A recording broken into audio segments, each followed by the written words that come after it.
আগামীকাল আবার ভোট গণনা।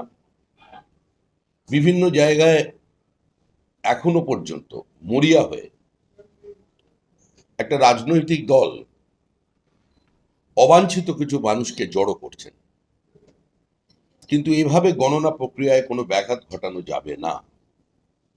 2021-এর পুনরাবৃত্তি হবে না।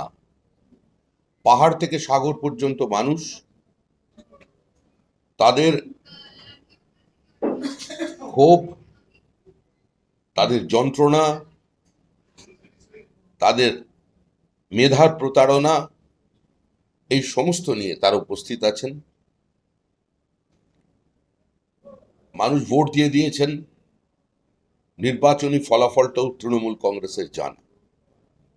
আমরা আপনাদের মাধ্যমে পুরো রাজ্যবাসীর কাছে এবং আমাদের কর্মী সমর্থকদের কাছেও, যারা আমাদের দল করেন না, তৃণমূল কংগ্রেস করেন, এই নির্বাচনে হয়তো প্রার্থীর বিরুদ্ধে ভোট দিয়েছেন বিজেপি, তাদের কাছেও একটা আবেদন রাখছি যে আমাদের মূল লক্ষ্য হচ্ছে পশ্চিমবঙ্গের ভোট সংস্কৃতির পরিবর্তন।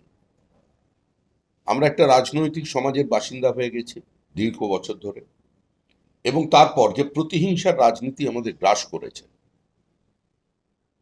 সেটা একটা জঙ্গলের রাজত্বের আকার ধারণ করেছে। মহা জঙ্গল রাজ থেকে মানুষ মুক্তি চাইছে, মুক্তি পাবে, কিন্তু মুক্তি পাওয়ার অর্থ এটা নয় যে আমরা 2021 সালের ঘটনাকে কেন্দ্র করে কিংবা 2016 সালের পর থেকে আমাদের সঙ্গে যা হয়েছে সেই ঘটনারই পুনরাবৃত্তি আমাদের লোকজন করবেন।